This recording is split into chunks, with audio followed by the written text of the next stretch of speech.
اس کے بعد اگلی دو صورتیں ہیں سورہ حشر اور سورہ ممتحنہ. یہ بھی دونوں صورتیں جوڑا ہیں. اس میں بھی ہم دیکھیں گے کہ پہلی سورہ میں اللہ تعالیٰ منافقین کو بتا رہا ہے کہ تم جن یہودیوں کے پیچھے پڑے ہوئے ہو اور ان سے دوستیاں کرتے ہو ان کا انجام دیکھ لو اور عبرت حاصل کرو. اور دوسری سورہ میں اسی طرح سے اللہ تعالیٰ نے بعض دوسرے اہل ایمان کو یہ کہا ہے کہ تم ان مشرکین سے کہ جنہوں نے تمہیں تمہارے گھروں سے نکالا اور تمہاری مخالفت کی دوستی کرتے ہو ایمان لے آئے ہو تو تمہیں معلوم ہونا چاہیے کہ اللہ کے دین کے دشمنوں کے ساتھ تعلق یہ ایمان کے منافی ہے، یہ نہیں ہو سکتا. بسم اللہ الرحمن الرحیم. سبح للہ ما فی السماوات و ما فی الارض. زمین اور آسمانوں کی ہر چیز نے اللہ کی تسبیح کی. وہو العزیز الحکیم، اور وہی غالب اور حکمت والا ہے. هو الذی اخرج الذین کفروا من اہل الکتاب من دیارہم لاول الحشر. وہی ہے کہ جس نے نکالا ان کو کہ جو انکار کرنے والے ہیں اہل کتاب میں سے ان کے گھروں سے پہلے حشر کے لیے. یعنی یہ بات بیان کی جا رہی ہے بنو نذیر کی. 3 قبیلے تھے یہودیوں کے مدینے میں، بنو قینقاع، بنو نذیر اور بنو قریظہ. ان میں بنو نذیر جو تھے ان کے تینوں کے معاہدے تھے. بنو قینقاع پہلے ہی ان کو نکال دیا گیا تھا ان کی حرکتوں کی وجہ سے. بدر کے بعد معلوم یہ ہوتا ہے کہ انہوں نے نبی صلی اللہ علیہ وسلم سے کیے ہوئے معاہدے کی خلاف ورزی کی، سازش کرتے تھے، بلکہ حضور کے قتل کا بھی ایک منصوبہ بنایا جو پکڑا گیا. تو بالآخر یہ طے ہوا اور کہ ان کو اب نکال دیا جائے گا.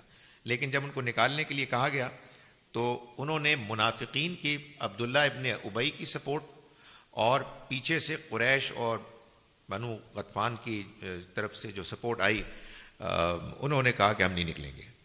تو پھر اس کے بعد نبی صلی اللہ علیہ وسلم اور آپ کے ساتھی گئے، محاصرہ کیا اور پھر ایک خاص اسٹریٹجی کے مطابق انتظار کیا، جس کے نتیجے میں ان کے اندر ایک روب پیدا ہو گیا اور وہ پھر از خود نکل کے چلے گئے. حضور نے ان پر ایک عنایت یہ فرمائی کہ ان کو اس بات کی اجازت دی کہ وہ اپنے اپنے اونٹوں پر جتنا سامان لے جا سکتے ہیں لاد کر وہ لے جائیں. تو یہ اس کی طرف اشارہ ہے کہ وہی ہے جس نے اہل کتاب کے منکروں کو پہلے حشر کے لیے ان کے گھروں سے نکال باہر کیا. پہلے حشر یعنی مطلب یہ ہے کہ یہ نکلنا یہ ابھی ہوا ہے، اس کے بعد تو نکلنا ہوگا ہی، وہ تو اصل نکلنا ہوگا. لیکن یہ سب سے پہلا نکلنا ہے کہ جو در حقیقت ایک عبرت کا نظارہ تھا. ما ظننتم ان یخرجوا وظنوا انہم مانعتہم حصونہم من اللہ. تم گمان نہیں کرتے تھے کہ وہ نکلیں گے، اور وہ بھی یہی سمجھتے تھے کہ ان کے قلعے انہیں اللہ کے عذاب سے بچا لیں گے. مانعتہم حصونہم، روک دیں گے ان کے قلعے، من اللہ، اللہ سے یعنی اللہ کی پکڑ سے. فآتاہم اللہ من حیث لم یحتسبوا، مگر اللہ ان پر وہاں سے آیا، آپ پہنچا جہاں سے انہوں نے کبھی سوچا بھی نہیں تھا. یعنی وقذف فی قلوبہم الرعب، اس نے ان کے دلوں میں ہیبت ڈال دی. یخربون بیوتہم بایدیہم، وہ اپنے گھروں کو اپنے ہی ہاتھوں سے اجاڑ رہے تھے.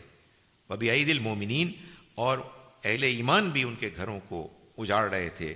فاعتبروا یا اولی الابصار، تو عبرت سبق حاصل کرو اے آنکھیں رکھنے والو. یعنی مطلب یہ ہے کہ یہ لوگ تھے، ان کے زبردست قلعے تھے، لیکن ان قلعوں سے کوئی فائدہ نہ ہو سکا. اللہ نے ان قلعوں کے اندر ان کے دلوں میں اہل ایمان کا روب ڈال دیا. اس کے بعد انہوں نے اس خدشے کی وجہ سے کہ اب اہل ایمان تو آ ہی جائیں گے، انہوں نے اپنے گھروں کو خود اجاڑنا شروع کر دیا، توڑ پھوڑ شروع کر دی. اور جب اہل ایمان آئے تو انہوں نے اس ظاہر ہے کہ اپنی اسٹریٹجی، جنگی اسٹریٹجی کی وجہ سے انہوں نے بھی اس میں کچھ کنٹریبیوٹ کیا. تو یہ بتایا کہ یہ تمہارے قلعے کہ جن پر تمہیں بہت بھروسہ ہوتا ہے، اللہ کا اگر فیصلہ آئے تو یہ اس کے فیصلے کے آگے ریت کی دیوار بن جاتے ہیں. وَلَوْلَا أَن كَتَبَ اللَّهُ عَلَيْهِمُ الْجَلَاءَ لَعَذَّبَهُمْ فِي الدُّنْيَا، اور اگر اللہ نے ان کے لیے نہ لکھا ہوتا اجڑنا جگہ جگہ تو وہ ان کو دنیا ہی میں سزا دے دیتا. یعنی اللہ نے ان کے بارے میں یہ طے کیا کہ اب یہ جلا وطنی اختیار کریں گے، تو اس لیے ان کو وہ الٹیمیٹ سزا انائہیلیشن کی، خاتمے کی نہیں ہوئی. وَلَهُمْ فِي الْآخِرَةِ عَذَابُ النَّارِ، اور آخرت میں ان کے لیے آگ کا، دوزخ کا عذاب ہوگا. ذَلِكَ بِأَنَّهُمْ شَاقُّوا اللَّهَ وَرَسُولَهُ، یہ اس لیے کہ انہوں نے اللہ اور اس کے رسول کا مقابلہ کرنے کی کوشش کی. وَمَن يُشَاقِّ اللَّهَ، اور جان لو کہ جو اللہ کا مقابلہ کریں گے فَإِنَّ اللَّهَ شَدِيدُ الْعِقَابِ، تو ان کے لیے بڑی سخت سزا ہے. اس میں رسولہ کا ذکر چھوڑ دیا دوسرے حصے میں، یہ بتانے کے لیے کہ جو رسول کی مخالفت کرتا ہے وہ اللہ ہی کی مخالفت کرتا ہے. ما قطعتم من لینۃ او ترکتموہا، کھجوروں کے جو درخت تم نے کاٹ دیے یا جن کو تم نے اپنے اصل پر، جڑوں پر کھڑا رکھا، قائمۃ علی اصولہا، فباذن اللہ، تو یہ اللہ کے اذن سے ہوا. ولیخزی الفاسقین، اور یہ اس لیے ہوا کہ وہ نافرمانوں کو رسوا کرے. یہ بھی کچھ اعتراض کر رہے تھے منافقین بھی اور یہود بھی، یہ کیا ہوا جی کہ درخت کاٹ دیا آپ نے، عام طور پر آپ کہتے ہیں جی کہ کوئی اس طرح کی چیز نہیں کی جائے گی، کوئی تقریب کاری نہیں ہوگی، لیکن ظاہر ہے کہ یہ ایک خاص جنگ کے موقع پر اس کی اسٹریٹجی کے طور پر یہ اقدام کیا گیا تھا. تو اللہ تعالیٰ نے فرمایا کہ اللہ کے اذن سے ہوا تھا. وما افاء اللہ علی رسولہ، اور جو اموال اللہ نے اپنے رسول کی طرف پلٹائے، منہم، ان سے، فما اوجفتم علیہ من خیل، تو ان پر تم نے کوئی گھوڑے نہیں دوڑائے، ولا رکاب، نہ اونٹ، ولکن اللہ یسلط رسلہ علی من یشاء، بلکہ اللہ ہے کہ جو اپنے رسولوں کو جن پر چاہتا ہے غلبہ فرما دیتا ہے. یسلط، واللہ علی کل شیء قدیر، اور اللہ ہر چیز پر قدرت رکھنے والا ہے. ما افاء اللہ علی رسولہ، من اہل القری، ان بستیوں میں اللہ نے جو کچھ اپنے رسول کی طرف مال پلٹائے، فللہ وللرسول، وہ اللہ اور اس کے رسول کے لیے، ولذی القربی، اور رشتہ داروں کے لیے، والیتامی والمساکین وابن السبیل، اور یتیموں، مسکینوں، مسافروں کے لیے، کی لا یکون دولۃ بین الاغنیاء منکم، تاکہ وہ تمہارے دولت مندوں ہی میں گردش نہ کرتا رہے. ایک ہے مال غنیمت. مال غنیمت ہاتھ آتا ہے جب ایک فوج دوسری فوج سے لڑتی ہے اور پھر لڑائی کے بعد ایک فوج پسپا ہو جاتی ہے اور اپنا مال چھوڑ دیتی ہے. اس کا ذکر قرآن مجید میں سورہ انفال میں ہے، اور اللہ تعالیٰ نے یہ بتایا کہ اس مال غنیمت میں سے جو بدر میں مثال کے طور پر ہاتھ آیا، فوجی مجاہدین مسلمانوں کا حصہ 4/5 ہے، اور 1/5 حصہ ہے کہ جو اللہ اور اس کے رسول اور ان پروجیکٹس کے لیے ہے کہ جو دین کے مقصد کے لیے جاری کیے گئے ہیں. لیکن جو مال فے ہے، یہ وہ مال ہوتا ہے کہ جس میں فوج لڑتی نہیں ہے، بلکہ ان کے جانے کے نتیجے میں دشمن بھاگ جاتے ہیں. تو یہ جو بنو نذیر کا معاملہ ہوا یہ اسی نوعیت کا تھا، اور اللہ تعالیٰ نے یہ فرمایا کہ یہ سارے کا سارا مال وہ ہے کہ جو اللہ اور اس کے رسول اور رشتہ داروں اور غریبوں کے لیے ہوگا، اور اس کا مقصد یہ ہے کہ دولت صرف دولت مندوں ہی کے درمیان گردش نہیں کرنی چاہیے، بلکہ دولت کا ایک حصہ وہ بھی ہونا چاہیے کہ جو خاص ان ضرورت مندوں کے لیے ہو، کہ جو اگر معاشی دوڑ میں شامل داخل ہوں گے تو پیچھے رہ جائیں گے. کچھ دنیا کی زندگی کا نظام ایسا ہے کہ اگر آپ فری مارکیٹ کمپٹیشن ہی کو اصل اصول بنا دیں تو کچھ لوگ لازماً آگے نکل جائیں گے، کچھ لوگ لازماً پیچھے رہ جائیں گے. تو اللہ تعالیٰ نے فرمایا کہ یہ بعض اموال ایسے ہیں کہ جن کو کہ مرکز اسٹیٹ اتھارٹی ہی کی تحویل میں عام غریب آدمی کے لیے ہونا چاہیے. اور یہاں تو چونکہ اللہ کے پیغمبر موجود تھے تو ان کے رشتہ دار، ان کی دیکھ بھال کے لیے بھی یہی مال فے تھا کہ جس کو طے کیا گیا، اور انہی کے ضمن ذیل میں شامل ہو گئے یتیم، مسکین اور مسافر بھی. فرمایا کہ وما آتاکم الرسول فخذوہ، اللہ کے رسول جو کچھ تمہیں دیں اس کو لے لو، وما نہاکم عنہ فانتہوا، اور جس چیز سے وہ روکیں ان سے رک جاؤ، واتقوا اللہ، اور اللہ سے ڈرتے رہو، ان اللہ شدید العقاب، یقیناً اللہ سزا دینے میں بہت سخت ہے.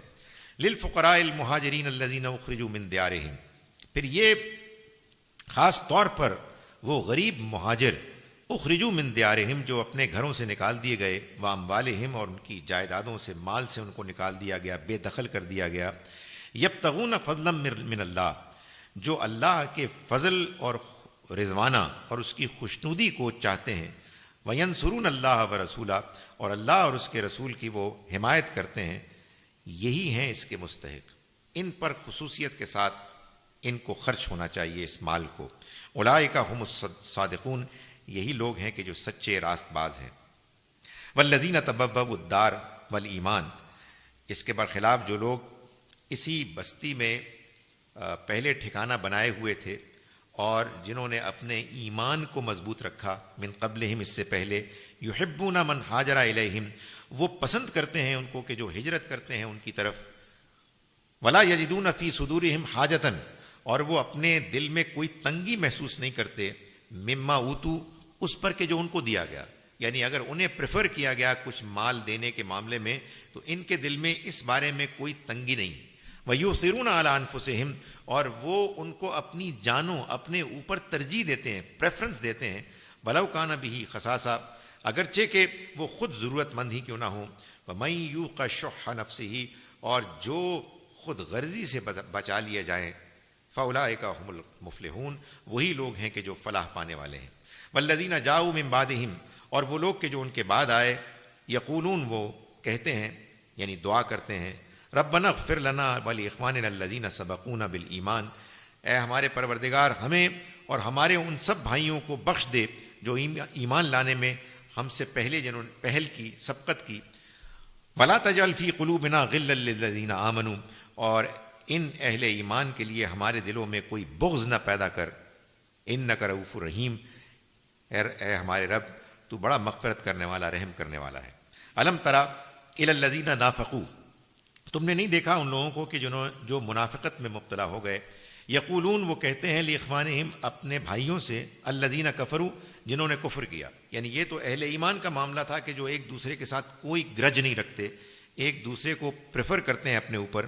اس کے برعکس وہ منافق ہیں کہ جو کہتے ہیں اپنے بھائیوں سے، کن بھائیوں سے؟ جنہوں نے کفر کیا، من اہل الکتاب، اہل کتاب میں سے، لئن اخرجتم لنخرجن معکم، اگر تم نکلو گے تو ہم بھی تمہارے ساتھ نکلیں گے، ولا نطیع فیکم احدا ابدا، اور ہم ان کی بات نہیں مانیں گے تمہارے معاملے میں کبھی بھی، وَإِن قُوتِلْتُمْ لَنَنصُرَنَّكُمْ، اور اگر تم لڑے جاؤ گے تو ہم تمہاری مدد کریں گے لازماً، وَاللَّهُ يَشْهَدُ إِنَّهُمْ لَكَاذِبُونَ، اللہ گواہی دیتا ہے کہ یہ جھوٹے ہیں، لَئِنْ أُخْرِجُوا لَيَخْرُجُونَ مَعَهُمْ، اگر یہ نکلیں گے تو یہ ان کے ساتھ نہیں نکلیں گے، وَلَئِنْ قُوتِلُوا، اور اگر یہ ان سے لڑا جائے گا، لَا يَنْصُرُونَهُمْ، یہ ان کی مدد نہیں کریں گے، وَلَئِنْ نَصَرُوهُمْ، اور اگر مدد کرنے کی کوشش بھی کریں گے، لَيُوَلُّنَّ الْأَدْبَارَ، تو وہ پیٹھ پھیر کر بھاگ جائیں گے، ثُمَّ لَا يُنْصَرُونَ، پھر ان کی مدد نہیں کی جائے گی۔ لَأَنْتُمْ أَشَدُّ رَهْبَةً فِي صُدُورِهِمْ مِنَ اللَّهِ، ان کے دلوں میں اللہ سے بڑھ کر تمہاری دہشت ہے، ذَلِكَ بِأَنَّهُمْ قَوْمٌ لَا يَفْقَهُونَ، یہ اس لیے ہے کہ یہ ایسے لوگ ہیں کہ جو سمجھ نہیں رکھتے، ایک بندے کو اگر سمجھ ہے تو وہ اللہ سے ڈرے گا، لیکن یہ تم سے زیادہ ڈرتے ہیں، اللہ سے اتنا نہیں ڈرتے۔ لا يقاتلونکم جمیعا الا فی قری محصنہ، یہ سارے تم سے مل کر میدان جنگ میں مقابلہ نہیں کریں گے، بلکہ قری محصنہ، قلعے بند بستیوں میں چھپ کر لڑیں گے، او من ورائے جدر، یا دیواروں کے پیچھے، باسہم بینہم شدید، ان کی آپس میں سخت مخالفت ہے، تحسبہم جمیعا، تم ان کو اکٹھا سمجھتے ہو، وقلوبہم شتیٰ، حالانکہ ان کے دل پھٹے ہوئے ہیں، بأنہم قوم لا یعقلون، اس لیے کہ یہ عقل سے کام نہیں لیتے، یعنی یہ تم کو ایک مشترک دشمن سمجھ کے ایک انہوں نے یونائٹڈ فرنٹ پیش کیا ہوا ہے، ورنہ ان کی آپس میں بہت دشمنیاں ہیں۔ کمثل الذین من قبلہم قریبا، ان کی مثال ایسی ہے جیسے کہ ان لوگوں کی کہ جو گزرے ماضی قریب میں، ذاقوا وبال امرہم، انہوں نے اپنے کیے کا مزہ چکھا، ولہم عذاب علیم، اور ان کے لیے ایک دردناک عذاب ہے، یعنی یہ جو ابھی پیچھے جن کا ذکر گزرا۔ کمثل الشیطان، ان کی مثال شیطان کی سی ہے، اس قال للانسان، جب اس نے انسان سے کہا اکفر، انکار کر، کفر کر، فلما کفرا، پھر جب اس نے کفر کیا، قال انی بریء منک، تو اس نے کہا، شیطان نے کہا کہ میں تو تم سے بری ہوں، انی اخاف اللہ، میں اللہ سے ڈرتا ہوں، رب العالمین کے جو جہان والوں کا پروردگار ہے۔ فکان عاقبتہما، تو ان دونوں کا انجام، یعنی شیطان کا بھی اور ان کا بھی، ہوگا انہما، کہ وہ دونوں ہوں گے، فی النار، آگ میں، خالدین فیہا، ہمیشہ رہیں گے اس میں، وذالک جزاء الظالمین، اور یہی ہے بدلہ ان ظالموں کا۔ یا ایھا الذین آمنوا اتقوا اللہ، اے ایمان والو اللہ کا تقوی اختیار کرو، وَلْتَنْظُرْ نَفْسٌ مَا قَدَّمَتْ لِغَدٍ، اور چاہیے کہ ہر انسان یہ دیکھے کہ وہ اپنے کل کے لیے، مستقبل کے لیے، آخرت کے لیے کیا بھیج رہا ہے۔ وَاتَّقُوا اللَّهَ، اور اللہ کا تقوی اختیار کرو، إِنَّ اللَّهَ خَبِيرٌ بِمَا تَعْمَلُونَ، جو کچھ تم عمل کرتے ہو اللہ اس سے باخبر ہے۔ وَلَا تَكُونُوا كَالَّذِينَ نَسُوا اللَّهَ، اور نہ ہو جاؤ ان لوگوں کی طرح کہ جنہوں نے اللہ کو بھلا دیا۔ فَأَنسَاهُمْ أَنفُسَهُمْ، تو اس نے ان کو بھلا دیا خود اپنے آپ سے، یعنی اپنی مصلحت، اپنی بہتری سے اس نے ان کو بھلا دیا۔ جب اللہ کو انہوں نے بھلایا تو اللہ نے انہیں خود اپنے آپ سے بھلا دیا۔ اولئک هم الفاسقون، یہی لوگ ہیں کہ جو نافرمان ہیں۔ لا یستوی اصحاب النار و اصحاب الجنہ، یہ دین کا معاملہ اور اس میں سنجیدگی ہونا نہ ہونا کوئی معمولی بات نہیں ہے۔ لا یستوی اصحاب النار، آگ والے، و اصحاب الجنہ، اور جنت والے، دونوں برابر نہیں، یعنی یہ کبھی ایک جیسے نہیں ہو سکتے۔ اصحاب الجنتی ہم الفائزون، جنت والے وہ کامیاب ہوں گے، یعنی ان دونوں میں بڑا فرق ہے۔ یہ کوئی اتنی معمولی لائٹ بات نہیں ہے کہ یہ کوئی فرق نہیں پڑتا یار، وہ ہو جائیں گے، وہ ہو جائیں گے، نہیں، دونوں میں زمین آسمان کا فرق ہے۔ لو انزلنا هذا القرآن على جبل، یہ لوگ اصل میں قرآن کو سیریس نہیں لیتے، ان کے دل سخت پتھر ہو گئے ہیں، اس لیے ان کو بات سمجھ میں نہیں آ رہی۔ فرمایا کہ لو انزلنا هذا القرآن على جبل، اگر اس قرآن کو ہم کسی پہاڑ پر اتارتے، لرأيته خاشعا متصدعا من خشیت اللہ، تو تم دیکھتے کہ وہ اللہ کی خشیت سے دب جاتا، پھٹ جاتا۔ وَتِلْكَ الْأَمْثَالُ نَضْرِبُهَا، اور یہ مثالیں ہیں کہ جن کو ہم بیان کرتے ہیں، لَعَلَّهُمْ يَتَفَكَّرُونَ، تاکہ وہ غور و فکر کریں۔ یعنی پہاڑ بھی اگر قرآن کو سنتا، اگر اس کو سننے کے کان، سمجھنے کا دل دماغ ملتا، تو وہ بھی اس کے روب سے، دبدبے سے پھٹ جاتا۔ اور ہم یہ انسانوں کو یہ مثالیں بیان کرتے ہیں تاکہ وہ غور کریں اور اللہ کو پہچانیں، اور اللہ کو جب پہچانیں گے، اس کو یاد رکھیں گے، تبھی ان کے اندر اس کی خشیت، اس کی موجودگی کا احساس اور ڈر پیدا ہوگا۔ هو اللہ الذی لا الہ الا ہو، وہی اللہ ہے جس کے سوا کوئی الہ نہیں۔ عالم الغیب والشہادہ، وہ غائب اور حاضر کا جاننے والا ہے۔ هو الرحمن الرحیم، وہ اس کی رحمت بے پناہ ہے، اس کی عنایت ہمیشہ کے لیے۔ هو اللہ الذی لا الہ الا ہو، وہی اللہ ہے جس کے سوا کوئی الہ نہیں۔ الملک، وہ بادشاہ ہے۔ القدوس، وہ پاک منزہ ہے۔ السلام، وہ سر تسر سلامتی ہے۔ المومن، وہ امن دینے والا ہے۔ المہیمن، وہ نگہبان ہے۔ العزیز، غالب ہے۔ الجبار، بڑے زور والا ہے۔ المتکبر، بڑائی کا مالک ہے۔ سبحان اللہ عما یشرکون، پاک ہے اللہ اس سے کہ جو یہ شریک بتاتے ہیں۔ هو اللہ الخالق، وہی اللہ ہے کہ جو نقشہ بنانے والا ہے۔ الباری، جو وجود بخشنے والا ہے۔ المصور، جو صورت دینے والا ہے۔ لہ الاسماء الحسنی، سبھی اچھے نام اس کے ہیں۔ یسبح لہ ما فی السماوات والارض، زمین اور آسمانوں کی سب چیزیں اس کی تسبیح کرتی ہیں۔ وہو العزیز الحکیم، اور وہ زبردست ہے، بڑی حکمت والا ہے۔